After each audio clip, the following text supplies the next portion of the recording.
you're an African-American, successful business person. You're the secretary of HUD. You work for President Trump. Is he racist? He is not racist at all, you know. Did you catch that demeanor? That right there is what we call class. In a media landscape that loves to scream, shout, and throw labels around, Dr. Ben Carson just walked in and quietly dismantled the entire narrative without raising his voice. Welcome back to the channel, everyone. Today we are diving deep into two clips that the mainstream media probably wishes you wouldn't see. We're looking at HUD Secretary Ben Carson bringing absolute receipts on policy, and later we're going to see a clip of Dr. Qanta Ahmed that completely flips the script on who the real victim is in Washington. If you are tired of the outrage machine and want to get back to facts and results, do me a favor. Smash that like button and subscribe. It helps us get this truth out to more people. Now let's watch the rest of this and see how Carson handles the pressure. There is a new escalation in President Trump's showdown with the four progressive congresswomen known as the Squad as their Twitter battle continues to blow up social media. Minnesota Congresswoman Ilhan Omar tweeted this last night. You all should end this charade and accept that this racist president wants every black, brown person deported and Muslims banned. His immigration policies say this much. The president tweeted this morning, I don't believe the four congresswomen are capable of loving our country. They should apologize to America and Israel for their horrible, hateful things that they've said. They are destroying the Democrat Party, but are weak and insecure people who can never destroy our great nation. Ben Carson is the Secretary of Housing and Urban Development, and he joins me right now. And, Mr. Secretary, it's good to have you on the program this morning. Thank you. Good to be with you. What Maria. a fight. Oh, my goodness. So, look, you're an African-American, successful business person. You're the Secretary of HUD. You work for President Trump. Is he racist? He is not racist at all. You know, the first time I met him, it was before we got into politics, was down at Mar-a-Lago. And he and I were talking, and someone came up to him and said, Mr. Trump, Rod Stewart is here. And he said, yeah, but this is Ben Carson. You know, that's the kind of person he is. and you may remember when we were running for president at one of the debates, and I couldn't hear my name announced, so I was standing there.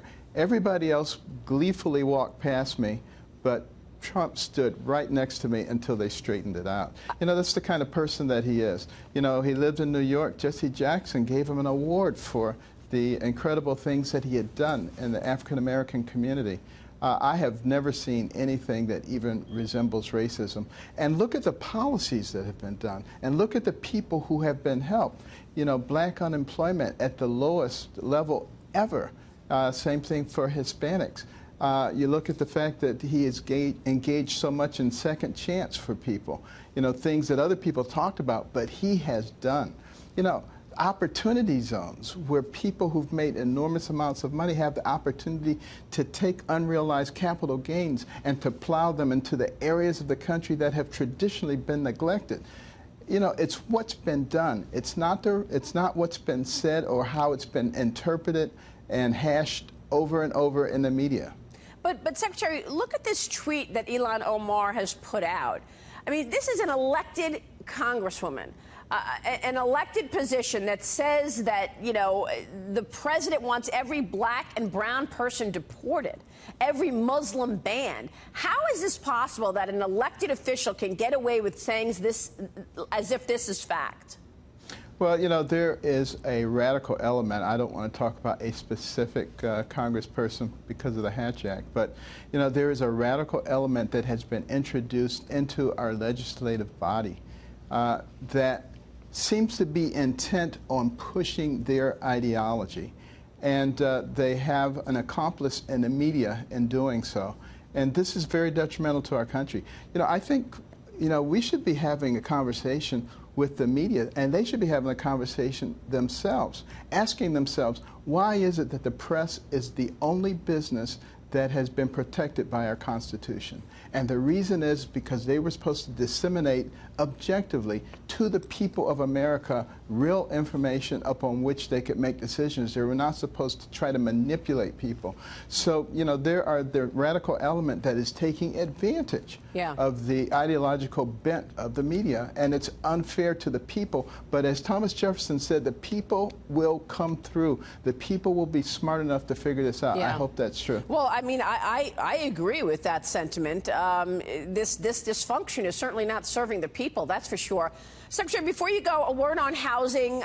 We just saw housing numbers which showed that home ownership in the black community is now at an all-time low, while Hispanics are actually driving the housing market, increasing numbers in terms of home ownership. Can you characterize what you're seeing? We're about to speak with Brian Moynihan, the chairman and CEO of Bank of America, largest mortgage originator. I'd like to get your take in terms of housing right now before we speak with Mr. Moynihan coming up in the program. Yeah, well, interestingly enough, black home ownership has declined significantly, particularly because of the housing crisis. Now, people took advantage of a lot of people who did not have a lot of wherewithal in terms of financial knowledge about housing.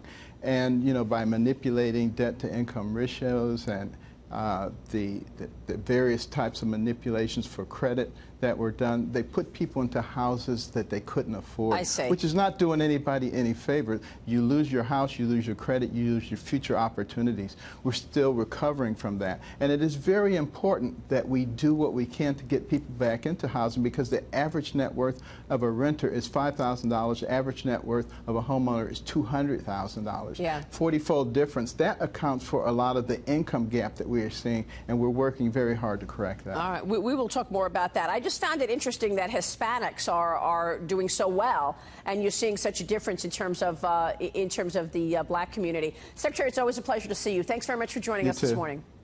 My next guest is an American Muslim doctor. She says Congresswoman Omar is an embarrassment and a disgrace to the Muslim community. Joining me now is Dr. Qanta Ahmed, a member of the Council on Foreign Relations and a counselor at the USC Shoah Foundation. Doctor, you also say that Omar is not the victim she portrays herself to be. Great to have you on. Why is that? It's just diabolical that she commits yet another violence against the families of survivors of 9/11 and the families of victims of 9/11. Foremost, I'm a physician who takes care of people that have survived or had diseases complicated by the World Trade Center attacks.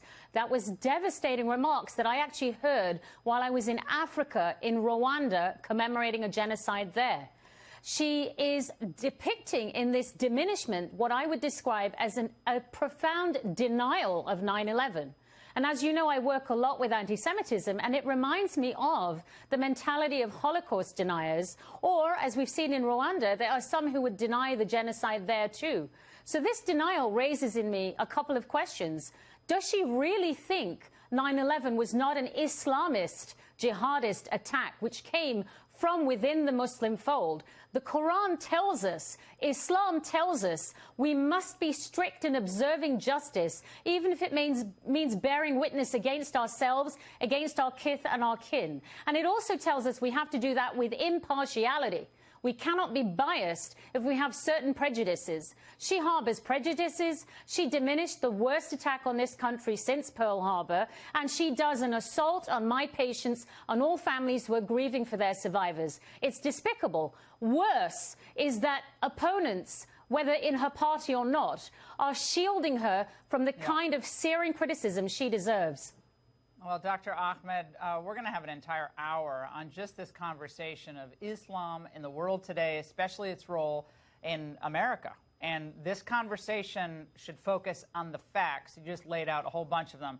We really appreciate your being with us tonight. Thank you so much. Thank you, Laura. And if I can just say, this observation of denying 9/11 was made to me when we discussed this in Rwanda with Muslims, with African Muslims.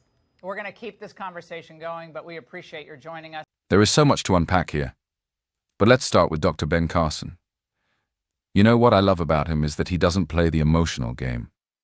Bartiromo asks him point blank about the racism attacks coming from Ilhan Omar and the rest of the squad. And what does he do? He doesn't get angry. He points to policy. He brought up something that nobody wants to talk about: results. We're talking about historically low unemployment for blacks and Hispanics.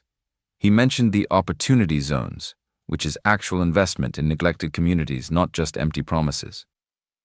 His argument is bulletproof. If the president was actually a racist, why is he working so hard to create economic independence for minority communities? He even calls out that radical element in Congress, referring directly to the squad's tactics, noting that they are pushing a narrative that ignores these positive realities. Carson's point about financial literacy at the end was crucial too. He's talking about closing the gap between renting and owning, building actual generational wealth. That is how you solve problems. And then, we have Dr. Qanta Ahmed. If Ben Carson was the shield, she was the sword. That clip was powerful. You have a highly respected Muslim physician and member of the Council on Foreign Relations explicitly saying that Ilhan Omar is not a victim. When she compared the rhetoric to denialism, whether it's 9/11s or the Holocaust, that hit hard. She's making a point that I think Ben Carson would agree with. You cannot hide behind your identity to shield yourself from criticism when your policies or your words are destructive. Dr. Ahmed used the Quran to shut down the idea that Omar is immune to criticism. She said Islam demands justice even against one's own kin. That completely dismantles the media's favorite defense, which is to call anyone who criticizes the squad a bigot. So what's the takeaway here? You have Ben Carson, a man of faith and science, focusing on economic uplift and results. You have Dr. Ahmed, a woman of faith and science, demanding accountability and truth. Both of them are cutting through the noise. They are showing us that the radical element Carson talked about is trying to distract us with name-calling because they can't win on the facts. I'm with Carson on this one. Look at the policies, look at the results, ignore the noise. What did you guys think? Did Carson's calm defense win you over? Or was Dr. Ahmed's fiery takedown more effective? Let me know in the comments below. Don't forget to like and subscribe for more real talk. I'll see you in the next one.